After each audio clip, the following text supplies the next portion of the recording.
Good morning student.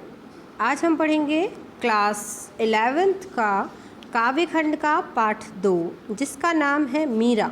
हमने इस पाठ को पिछली कक्षा में आपको समझाया था, आपको इसका वीडियो भी मिला है कि जिसमें हमने आपको पूरा चैप्टर जो है वो एक्सप्लेन किया था और आपको होमवर्क मिला था कि आपको इस पाठ के जो पद है, मीरा के जो पद है, मतलब जो मीरा की जो कविता है यहाँ पे 2 खंडों में दी गई है, आपको किसी एक खंड को अपनी कॉपी में नोट करना है।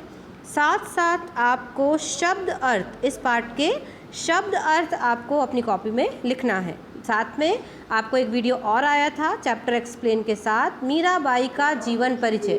तो आपको क्या करना है, मीराबाई का जो है वो जीवन परिचय लिखना है। अब जीवन परिचय कैसे लिखना है ये हम आपको हर क्लास में बताते हैं, है ना, कि आपको 4 खंडों में है जो है वो मीराबाई का जीवन परिचय लिखना है और इसके साथ साथ आपको शब्द अर्थ लिखने। क्लियर?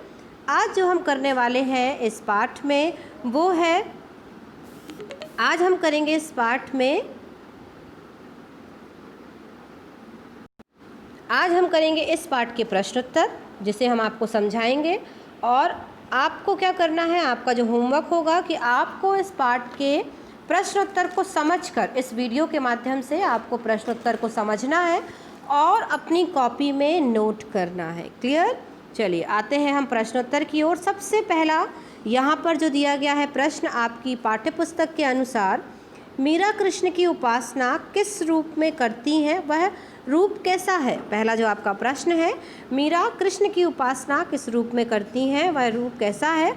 तो मीरा कृष्ण की उपासना समर्पित पत्नी के रूप में, जैसे कि हमने आपको पहले भी बताया था कि जो मीरा की भक्ति है वो दाम्पत्य भाव की, दाम्पत्य भाव मतलब पत्नी, मतलब वो भगवान श्री कृष्ण को अपना पति मानती है ना। इसके पहले का वीडियो जो आप देखेंगे तो हमने आपको पूरा उसमें समझाया है कि क्या चैप्टर है आपका, मतलब पाठ में क्या दिया गया है, यहाँ मीराबाई के जीवन के बारे में क्या क्या बताया गया है।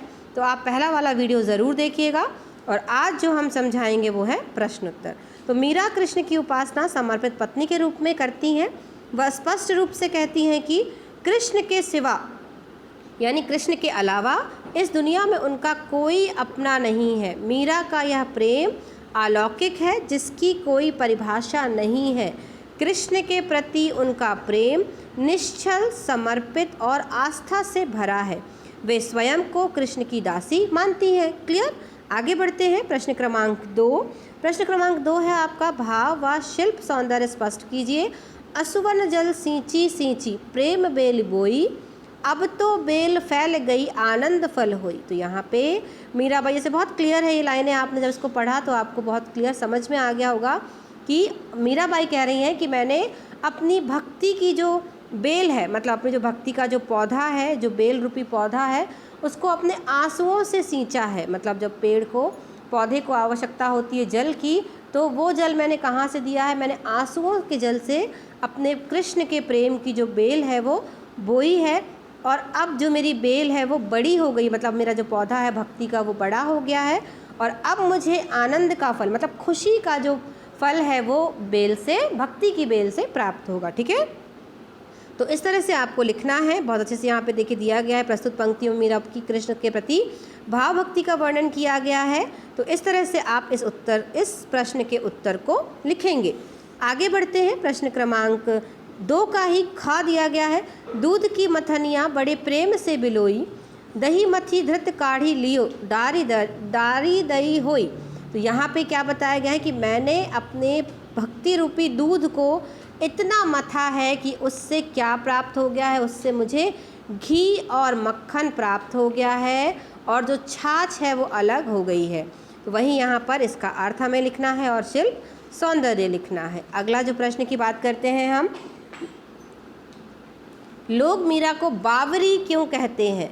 मीरा कृष्ण के प्रेम में इतनी मग्न हो चुकी हैं कि उन्हें दुनिया की सुध नहीं है, उन्हें अपने कुल की मर्यादा की भी कोई चिंता नहीं है। वह स्वयं को कृष्ण की दासी मानती हैं और पैरों में घुंघरू बांधकर उनके प्रेम में नाचती रहती हैं।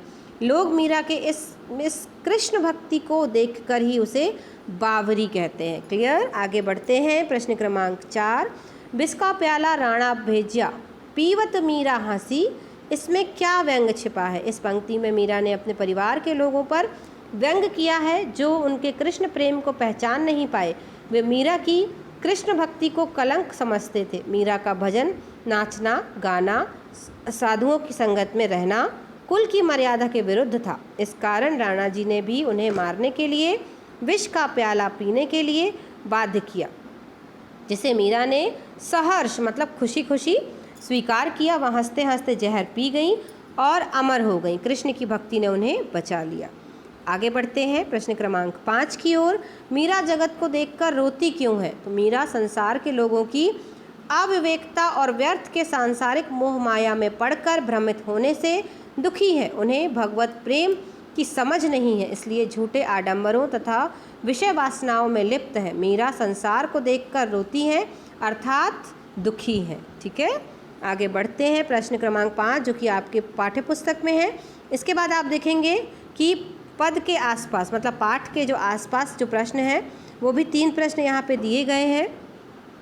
तो अब हमें क्या करना है? 3 प्रश्न जो यहाँ पे दिए गए हैं। पहला जो प्रश्न है, कल्पना करें प्रेम प्राप्ति के लिए मीरा को किन किन कठिनाइयों का सामना करना पड़ा होगा। तो मीरा राजघराने से थी और साथ में कृष्ण भक्त भी थी। उन्होंने कृष्ण प्रेम के लिए राजसी वैभव का त्याग कर दिया होगा। इससे साथ ही परिवार वालों के अत्याचार और तथा समाज के लोगों को भी सहना पड़ा होगा, है ना। अगला जो प्रश्न है, मतलब ये प्रश्न ऐसे हैं बेटा जो आपको क्या करने हैं, सोच कर भी आप लिख सकते हैं। ज़रूरी नहीं है कि जो आपको मैम लिखवा रही हैं आपको वही लिखना। हमने आपको बार बार यही बताया है कि जितनी भी एक्सरसाइज होती है मतलब पाठ के आसपास वाले जो प्रश्न होते हैं उनको आपको स्वयं की सोच के अनुसार आपको सोचना है कि आप उसके बारे में क्या जानते हैं, क्या लिख सकते हैं, और फिर आपको क्या करना है, फिर आपको इसके उत्तर लिखने हैं। आगे बढ़ते हैं प्रश्न क्रमांक 2, लोकलाज खोने का अभिप्राय क्या है? इसके पहले अभी हमने एक प्रश्न पढ़ा था, आपने देखा होगा, मीरा को बावरी क्यों कहते हैं। इसमें भी हमने यही उत्तर लिखा कि वो किसी का परवाह नहीं करती हैं, है ना, सिर्फ भगवान कृष्ण की भक्ति में लगी रहती हैं। तो वही इसका उत्तर हो जाएगा। लोकलाज खोने का अर्थ है अपने परिवार या कुल की मर्यादा त्याग कर घर छोड़ देना, साधुओं की संगति में रहना तथा समाज के बंधनों को तोड़कर जीवन व्यतीत करना। अंतिम प्रश्न है आपके पाठ का, मीरा ने सहज मिले अविनाशी क्यों कहा है? यहाँ अविनाशी ईश्वर के लिए प्रयुक्त हुआ है क्योंकि वे नश्वर हैं। मीरा के अनुसार प्रभु की भक्ति अगर सच्चे मन से की जाए तो सहजता से प्राप्त हो सकती है। मीरा ने कृष्ण भक्ति में डूबकर अपने त्याग से कृष्ण प्रेम को प्राप्त किया है। अब इस पाठ का अंतिम प्रश्न, लोग कहे मीरा भई बावरी, न्यात कहे कुलनाशी, मीरा के बारे में लोग न्यात कुटुंब की ऐसी धारणाएं क्यों हैं? मीरा भगवान श्री कृष्ण की भक्ति में इतनी लीन हो चुकी थी कि उन्हें अपनी कुल की मर्यादा का भी ध्यान नहीं रहा।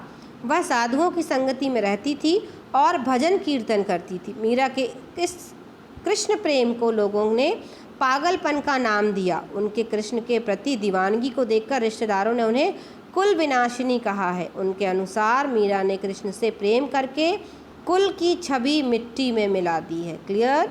तो ये था आपका पाठ क्लास 11th का, है ना, आपका जो पाठ काव्य खंड का दूसरा पाठ है जिसका नाम है मीरा।